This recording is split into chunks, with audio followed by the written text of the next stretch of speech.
जय हिंद दोस्तों, आशा करता हूं कि आप सब लोग बेहतर होंगे। आज के इस लेक्चर में बात करेंगे 24 अगस्त के महत्वपूर्ण करंट अफेयर संबंधित मुद्दों को लेकर। शुरू करते हैं आज के इस लेक्चर को। सबसे पहला मुद्दा है आपका पंचशील घाटी। दोस्तों, पंचशील घाटी जो है, पंचशील वैली जो है, वो अफगानिस्तान के संकट के दौरान बहुत ज़्यादा सुनने को मिल रहा है कि अफगानिस्तान के पंचशील घाटी में संघर्ष चल रहा है। 2 अलग-अलग प्रकार के आतंकवादी संगठन, उग्रवादी लोग जो हैं वो आपस में लड़ रहे हैं। कोशिश की जा रही है कि अफगानिस्तान के जो एरियाज़ हैं, जो कि तालिबान के कब्जे में आ गए, उनको छुड़ाया जाए। इस प्रकार के संकट वहाँ देखने को मिल रहे हैं। अफगानिस्तान के संकट में हमें पंचशील घाटी जो बार-बार सुनने को मिल रही है, इसको लेकर आज के इस लेक्चर में बात करेंगे। देखो, इस मैप में यहाँ देखो कि अफगानिस्तान का ये पूरा मैप है और ये यहाँ पर ये पंचशील आपको देखने को मिल रहा है अफगानिस्तान में, ठीक है ना। तो अफगानिस्तान में याद रखिएगा, उत्तर मध्य अफगानिस्तान में देखिए ये अफगानिस्तान का उत्तरी इलाका और मध्य इलाका है। उत्तर मध्य इलाके में हिंदुकुश पर्वत श्रृंखला के निकट में है। हिंदुकुश पर्वत श्रृंखला यदि हम बात करें तो पश्चिम में आप अफगानिस्तान में यदि देखें हिंदुकुश पर्वत श्रेणी है और इसी में आपका पंचशील घाटी जो इसी के पास में है। यहाँ से पंचशील नदी भी बह के जाती है, याद रखना। जो पंचशील नदी है वो इसी घाटी से होकर बहती है। ये ऐसा क्षेत्र है जहाँ पर अफगानिस्तान का ताजिक समुदाय रहता है। यहाँ पर सबसे ज़्यादा आबादी अगर किसी की है तो वो ताजिक समुदाय की है। और पंचशील घाटी की प्रसिद्धि का एक कारण भी है, यहाँ पर पन्ना पन्ना बहुत ज़्यादा मात्रा में मिलता है। यहाँ के जो उग्रवादी संगठन और इस प्रकार के अतिवादी जो लोग हैं, उन लोगों को पन्ना से ही उनकी इकोनॉमी जो है वो चलती, उनका खर्चा निकलता था, याद रखना आप लोगों को, ठीक है। तो ये पंचशील घाटी जो है, इसका अर्थ यदि मैं बात करूं, शब्द जो है पंचशील, उसका अर्थ क्या होता है? तो पंचशील का शाब्दिक अर्थ है 5 शेर। याद रखना है कि अफगानिस्तान में जो पंचशील घाटी आप बार बार सुन रहे हैं, उस पंचशील का शाब्दिक अर्थ है 5 शेर। और इसमें किंवदंती से जुड़ा हुआ है और इसमें यह माना जाता है कि 10वीं शताब्दी के आसपास, 10th सेंचुरी के आसपास 5 भाई थे। उन्होंने यहाँ पर लोगों के घरों को बाढ़ से नुकसान ना हो, बाढ़ के पानी से लोगों के घरों को नुकसान ना हो, अर्थात उनके घरों को बचाने के लिए इन्होंने यहाँ पर कहीं ना कहीं एक बांध बनाया था। क्लियर? किसके लिए बांध बनाया था? गजनी के सुल्तान महमूद गजनवी के लिए बांध बनाया था। तो ये जो बांध बनाया था, इस बांध को बाद में जाकर इन 5 भाइयों के नाम पर ही रख दिया गया और इसे घाटी को नाम दे दिया गया पंचशील घाटी, मतलब 5 शेरों की घाटी इसे कह दिया गया है। तो ये पंचशील घाटी थी। अब आप जब भी न्यूज चैनल्स में या कहीं पर भी सुनते हैं पंचशील घाटी शब्द, तो समझ जाइएगा कि पंचशील मतलब 5 शेर और 5 भाइयों के द्वारा यहाँ पर एक बांध बनाया गया था। इस क्षेत्र को पंचशील नाम दे दिया गया। अफगानिस्तान में एक क्षेत्र है, ठीक है। चलिए आगे बढ़ते हैं। अगला आपका जो टॉपिक है वो है सिमहाद्री में भारत की सबसे बड़ी फ्लोटिंग सोलर परियोजना। देखो, फ्लोटिंग सोलर परियोजना, तैरती एक सोलर परियोजना लगाई गई है। देखिए इस प्रकार से चित्र में यहाँ पर आपको दिख जाएगा। ये आंध्र प्रदेश में लगाई गई है और विशाखापट्टनम में है ये। और ये हमारी सिमहाद्री थर्मल स्टेशन पर शुरू किया, याद रखिएगा। सिमहाद्री थर्मल स्टेशन है। इस थर्मल स्टेशन पर ये एक फ्लोटिंग सोलर परियोजना लगाई गई है। कहीं ना कहीं ये याद रखना है आप लोगों को कि ये भारत की सबसे बड़ी फ्लोटिंग सोलर पीवी परियोजना, याद रखिएगा, सबसे बड़ी बोल सकते हैं फ्लोटिंग सोलर पीवी परियोजना है। और इसकी क्षमता 15 मेगावाट है। ऑलरेडी यहाँ पर जो जो क्षेत्र है, थर्मल स्टेशन है, वहाँ की 10 मेगावाट क्षमता ऑलरेडी है। तो 10 मेगावाट ऑलरेडी और इसके बनने से 15 मेगावाट और जुड़ जाएगा, तो कहीं ना कहीं 25 मेगावाट क्षमता का ये पूरा स्टेशन यहाँ पर तैयार हो रहा है, ठीक है। अच्छा, यहाँ पर एक बात और याद रखना है कि एनटीपीसी जो है उसकी कुल स्थापित क्षमता इसी के साथ कितनी हो गई है? 53,475 मेगावाट के आसपास हो गई, ठीक है। चलिए आगे की बात करते हैं। नेक्स्ट टॉपिक आपका क्या है? नेक्स्ट टॉपिक है 2016 AJ196 क्षुद्र ग्रह। याद रखना, एस्टेरॉइड है, क्षुद्र ग्रह है, इसके बारे में बात करेंगे। देखिए इस प्रकार से ये आपको अंतरिक्ष में दिख रहा होगा। ये क्या था? तो याद रखिएगा कि ये एक क्षुद्र ग्रह है जो हाल ही में धरती के पास से गुजरा है। धरती के पास से गुजरने वाला एक क्षुद्र ग्रह है। नासा के जो वैज्ञानिक, नासा बोले तो अमेरिका की अंतरिक्ष एजेंसी है, जिसको बोलते हैं national aeronautical space administration, NASA, इसने इसको 2016 AJ193 नाम दिया है। और ये क्षुद्र ग्रह जो है, ये पिछले 65 वर्षों में, याद रखिएगा, पिछले 65 वर्षों में पृथ्वी के पास से गुजरने वाला कोई भी जो क्षुद्र ग्रह रहा है उसकी तुलना में सबसे करीब का क्षुद्र ग्रह रहा है ना। इसका आकार की यदि हम बात करते हैं तो जो धरती की सबसे बड़ी बिल्डिंग है यहाँ पर, बुर्ज खलीफा दुबई में जो है, उससे भी बड़े आकार का क्षुद्र ग्रह था जो धरती के पास से गुजरा। और इसकी इसकी गति जो थी वो लगभग 94,208 किलोमीटर प्रति घंटे की गति थी। मतलब इतनी तेजी से ये पृथ्वी के बहुत पास से गुजरा है। नासा ने इसको नाम दिया 2016 AJ193 क्षुद्र ग्रह। यहाँ पर ये जानना होगा कि क्षुद्र ग्रह होते क्या हैं। दोस्तों क्षुद्र ग्रह जो है, जैसा कि आप इस पिक्चर में देख रहे हो, क्षुद्र ग्रह जो है वो चट्टानों के टुकड़े हैं। क्षुद्र ग्रह क्या है? चट्टानों के टुकड़े हैं, याद रखिएगा।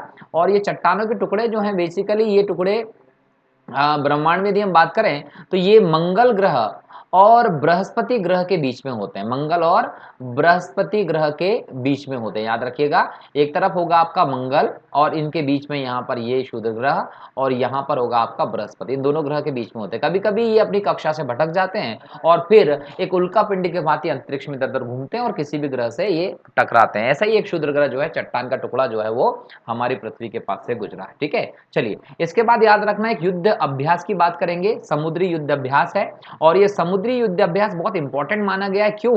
क्योंकि इसके माध्यम से कहीं ना कहीं हमारी स्ट्रेटेजी चाइना के अगेंस्ट है। हम चाइना को घेरने की कोशिश में हम ये कर रहे हैं। तो याद रखिएगा कि हाल ही में भारत और फिलीपींस ने पश्चिमी फिलीपींस सागर में एक नौसेना अभ्यास किया है। याद रखना, इसको हम बोलते हैं एक सामुद्रिक साझेदारी युद्ध अभ्यास, इसको हम कह सकते हैं। ठीक है, इसके पहले यदि हम बात करते हैं तो इंग्लिश चैनल में भारत यूके ने नौसैनिक अभ्यास किया था जिसका नाम था कोंकण 2021।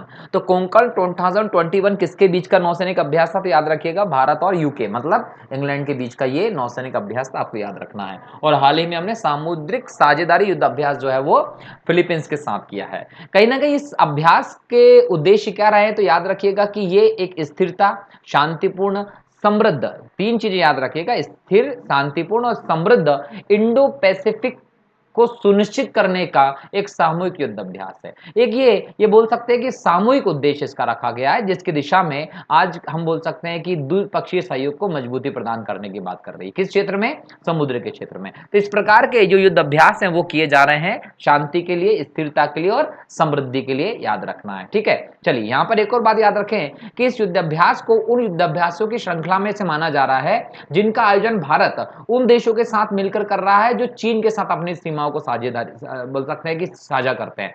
जो भी देश ऐसे हैं जिनकी सीमा किससे मिल रही है?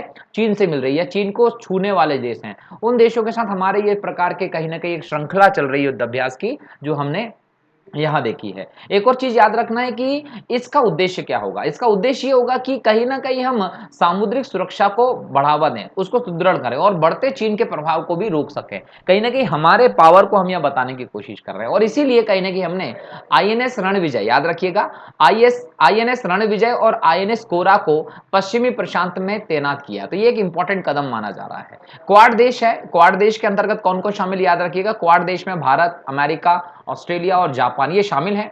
ये हिंद प्रशांत क्षेत्र में चीन की बढ़ती सैन्य उपस्थिति के प्रत्युत्तर में गुआम तट, यहां पर एक तट है जिसका नाम है गुआम तट, यहां पर मालाबार सैनिक अभ्यास के अगले संस्करण का भी आयोजन करेंगे। तो क्वाड देश के साथ हमारा कौन सा मालाबार सैनिक अभ्यास होता है, याद रखिएगा। तो ये सब चीजें यहां पर आयोजित की जा रही है और चीन को कहीं ना कहीं उसके प्रभाव को कम करने, रोकने का काम यहां पर किया जाएगा। निस्संदेह एक अच्छी बोल सकते हैं पहल है ये। इसके बाद जो दूसरा एक और आपका इंपॉर्टेंट टॉपिक चर्चा में रहा है वो रहा है Jim Corbett tiger reserve. Jim Corbett tiger reserve जो है उत्तराखंड में है और ये अभी हाल ही में बहुत ज्यादा चर्चा में रहा है। दोस्तों याद रखना है कि दिल्ली की जो हाई कोर्ट है, दिल्ली के उच्च न्यायालय जो है उसने एक आदेश पारित किया, एक आदेश दिया है जिसमें बोला गया है कि राष्ट्रीय बाघ संरक्षण प्राधिकरण, बोले तो national tiger conservation authority, NTCA जो है वो जिम कॉर्बेट नेशनल पार्क में, जिम कॉर्बेट टाइगर रिजर्व में बाघों के प्रजनन आवास का जो क्षेत्र है वहां पुलों और दीवारों का जो निर्माण कर रही है, ये अवैध निर्माण है, इसे रोका जाए। तो इसके विचार करने के लिए कहा है कि भाई इसे रोका जाए। तो इस प्रकार की याचिका आई जिस पर विचार करने की बात कही गई है। तो इस संदर्भ में ही कहीं ना कहीं जो आपका कॉर्बेट टाइगर रिजर्व वो चर्चा में रहा है, तो हम इस पर डिस्कशन कर रहे हैं। यदि हम बात करें जिम कॉर्बेट बोल सकते हैं कॉर्बेट टाइगर रिजर्व की, तो ये जिम कॉर्बेट नेशनल पार्क जो उसी का एक हिस्सा है। याद रखिएगा, जो कॉर्बेट टाइगर रिजर्व है, जिम कॉर्बेट टाइगर रिजर्व जो है वो जिम कॉर्बेट नेशनल पार्क का ही हिस्सा है। और ये कहां है? तो याद रखना है आपको, उत्तराखंड के नैनीताल में। उत्तराखंड के कहां है? नैनीताल में है। और याद रखना है कि हमारे देश में 1973 में सबसे पहले प्रोजेक्ट टाइगर की शुरुआत की गई थी और ये शुरुआत जो की गई थी वो कॉर्बेट नेशनल पार्क से की गई थी। तो ये भी एक अच्छी बात है। याद रखना है कि हमारे देश में यदि हम बात करें तो टाइगर की संख्या कम हो रही है, देश में नहीं पूरे वैश्विक स्तर पर टाइगर की संख्या कम हो रही है और पूरे विश्व के लगभग 70% टाइगर जो है वो इंडिया में है।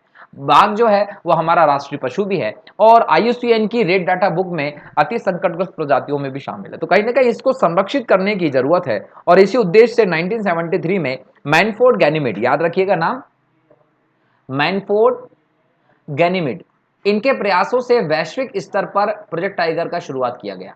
और कहीं ना कहीं बोल सकते हैं कि इसके बाद कैलाश सांखला जिनको हम टाइगर मैन ऑफ इंडिया भी कहते हैं, तो कैलाश सांखला के प्रयासों से भारत में इस प्रोजेक्ट टाइगर की शुरुआत की गई। तो वैश्विक स्तर पर मैनफोर्ड गैनीमेड और भारत में कैलाश सांखला के प्रयासों से 1973 में प्रोजेक्ट टाइगर की शुरुआत की गई। याद रखिएगा कैलाश सांखला को हम टाइगर मैन ऑफ इंडिया भी कहते हैं। तो इनके प्रयासों से जो 1973 में प्रोजेक्ट टाइगर शुरू हुआ वो सबसे पहले कार्बेट नेशनल पार्क में आया था, जो कि भारत का पहला राष्ट्रीय उद्यान भी माना गया है। अच्छा, यहां पर एक और बात याद रखिएगा कि ये जो जिम कार्बेट या कार्बेट टाइगर रिजर्व जो है, इसकी स्थापना जो है वो 1936 में की गई थी। किस रूप में की गई थी? हैले नेशनल पार्क के रूप में की गई थी और इसका उद्देश्य ये था कि जो लुप्त प्राय बंगाल टाइगर, इसको संरक्षण दिया जाए। तो बंगाल टाइगर जो कि हमारा राष्ट्रीय पशु है, उसको संरक्षित करने के उद्देश्य से इसका स्थापना की गई थी हैले नेशनल पार्क के रूप में, याद रखना, ठीक है। बाद में इसका नाम जो है वो जिम कार्बेट कर दिया गया, याद रखिएगा इसका नाम जो है वो बाद में जिम कार्बेट कर दिया गया। अब बाद में इसका नाम जो है वो जिम कार्बेट क्यों किया गया, इसका याद रखना कि इसकी स्थापना में जो इंपॉर्टेंट रोल प्ले किया था वो जिम कार्बेट ने किया था। जेम्स ए जिम कार्बेट नाम के व्यक्ति थे जो आयरिश मूल के भारतीय लेखक व दार्शनिक थे। आयरिश मूल के भारतीय लेखक और दार्शनिक जेम्स है जिम्स कार्बेट जो थे, इन्होंने इस जिम कार्बेट उद्यान की स्थापना में एक इंपॉर्टेंट रोल प्ले किया था, महत्वपूर्ण भूमिका दी थी, इसलिए इसका नाम जिम कार्बेट कर दिया गया बाद में। और याद रखना है कि यहां पर एक नदी बहती है जिसका नाम है सोना नदी। अब सोना नदी जो है ना, उस पर एक वन्यजीव अभ्यारण्य भी इसी के अंतर्गत बनाया गया है। वैसे तो यहाँ पर और भी नदी बहती हैं, जैसे रामगंगा नदी, सोना नदी, मंडल नदी, पालेन नदी, कोसी नदी। कई बार एग्जाम्स में क्वेश्चन पूछ लेता है कि कौन से राष्ट्रीय उद्यान से कौन सी नदी बहती है। तो यहाँ पर अगर आपके सामने क्वेश्चन आ जाता है कि जिम कार्बेट नेशनल पार्क या जिम कार्बेट जो उद्यान है, टाइगर रिजर्व है, वहां से कौन सी नदी बहती है, तो आप बोलेंगे रामगंगा, सोना नदी, सोना नदी, मंडल, पालन और कोसी, ये नदियां यहां से बहती है, ठीक है। अच्छा, इसके अलावा याद रखिएगा कि जो पूरा रिजर्व है, ये टाइगर रिजर्व जो पूरा एक पहाड़ी क्षेत्र है और यह शिवालिक पर्वत श्रेणी और बाह्य हिमालय की भूवैज्ञानिक प्रांतों के अंतर्गत आता है, ठीक है। वनस्पति की दृष्टि से यह संपन्न एरिया है। यहाँ लगभग 600 प्रजाति के वनस्पतियां मिलती हैं, पौधे मिलते हैं, याद रखिएगा, जिनमें वृक्ष है, झाड़ियां है, फर्न है, घास है, लताएं, जड़ी बूटियां हैं, बांस है, सबको मिलाकर लगभग 600 प्रजातियां यहाँ पर वनस्पति की मिलती हैं। यहाँ अगर बोले सबसे ज्यादा तो साल के पेड़, खैर के पेड़, शीशम के पेड़ यहाँ बहुत ज्यादा मात्रा में पाए जाते हैं, ठीक है। अच्छा, यहां पर हम लोग जब बात कर रहे हैं इसकी, तो यहां पर जंतु के बारे में भी देख लेना चाहिए कि यहां पर कौन कौन से जंतु मिलेंगे। तो जब जंतुओं की बात करते हैं तो यहां पर बाघ तो मिलता ही है। देखो, बाघों के लिए तो स्पेशली बनाया गया है, बाघों के संरक्षण को तो इसमें ध्यान दिया ही जा रहा है, लेकिन बाघों के अलावा यहां पर तेंदुए भी मिलते हैं, बहुत बड़ी मात्रा में तेंदुए भी मिलते हैं, स्तनधारी मिलते हैं, जैसे कि जंगली बिल्लियां, काकड़, चित्तीदार हिरण या सांबर हिरण, स्लॉथ आदि जीव भी यहां पर बड़ी संख्या में पाए जाते हैं। अच्छा, ये तो बात हो गई कार्बेट रिजर्व की। अगर कार्बेट रिजर्व के अलावा भी हम बात करें तो यहाँ पर और भी संरक्षित क्षेत्र हैं। दूसरे संरक्षित क्षेत्रों में यहाँ पर नंदा देवी नेशनल पार्क भी है और नंदा देवी जो नेशनल पार्क है, इसी क्षेत्र में फूलों की घाटी राष्ट्रीय उद्यान भी बहुत ज्यादा प्रसिद्ध है। तो फूलों की घाटी नेशनल पार्क जो है वो भी यहीं पर स्थित है, याद रखना है। अच्छा, ये यहाँ पर एक बात और याद रखिएगा कि फूलों की घाटी जो है और नंदा देवी जो है, इसको यूनेस्को की विश्व धरोहर सूची में भी शामिल किया गया है। तो इस दृष्टि से भी एक महत्वपूर्ण क्वेश्चन आपको मिल सकता है, याद रखना है। अच्छा, इसके अलावा राजाजी राष्ट्रीय उद्यान जो है वो यहीं पर है, गंगोत्री राष्ट्रीय उद्यान यहीं पर है और गोविंद राष्ट्रीय उद्यान भी यहीं पर है। तो कार्बेट नेशनल पार्क के अलावा यदि दूसरे भी चीजें आपसे पूछी जाती है तो मुझे लगता है कि वो आपको पता होना चाहिए और आप इसका बेहतर तरीके से उत्तर दे सकते हैं, बता देंगे कि भाई ये चीजें यहाँ पर हैं जो कि वन्य जीवों के जैव विविधता के संरक्षण के लिए स्थापित की गई है। जब बात हो रही है टाइगर रिजर्व की, तो यहाँ पर एक बात और ध्यान रखना है, जब टाइगर रिजर्व को हम पढ़ रहे हैं तो टाइगर रिजर्व के लिए जो मेंटेन करने वाला है, जो संस्था उसकी मैनेजमेंट करने के लिए, वो इंपॉर्टेंट संस्था है आपकी NTCA, राष्ट्रीय बाघ संरक्षण प्राधिकरण, याद रखना है। राष्ट्रीय बाघ संरक्षण प्राधिकरण जो है वो इसके लिए एक जिम्मेदार संस्था है, एक ऐसी संस्था है जो कि एक वैधानिक निकाय के तौर पे स्थापित की गई है। याद रखना है, ये पर्यावरण, वन और जलवायु परिवर्तन मंत्रालय के तहत एक वैधानिक संस्था के तौर पर काम करते हैं। इसकी स्थापना जो है वो 2005 में टाइगर टास्क फोर्स की सिफारिशों के बाद की गई थी और इसके गठन की यदि हम बात करते हैं तो वन्यजीव संरक्षण अधिनियम 1972 में हमारे देश में वाइल्ड लाइफ को संरक्षित करने के लिए, भाई अवैध शिकार और विभिन्न प्रकार से इनको जो मारा जाता है जानवरों का, अवैध अंगों का इनका बोल सकते हैं व्यापार किया जाता है, इस सब को रोकने के लिए 1972 में वन्य जीव संरक्षण अधिनियम लेकर आए थे, जिसके तहत अगर किसी भी प्रकार से आप जानवरों को हानि पहुंचाते हैं तो आपके लिए वो दंडनीय अपराध होगा और आपको दंड दिया जाएगा। तो इसके प्रावधानों के तहत ही आपका एनटीसीए का स्थापना की गई थी और इसको कई सारी शक्तियां और कार्य भी सौंपे गए हैं, याद रखना है। अच्छा, बाघ संरक्षण मजबूती प्रदान करने के लिए 2006 में इसमें संशोधन भी किया गया था। और तो और इसके बाद ये जो बाघ संरक्षण के बाद जो ये जो संस्था है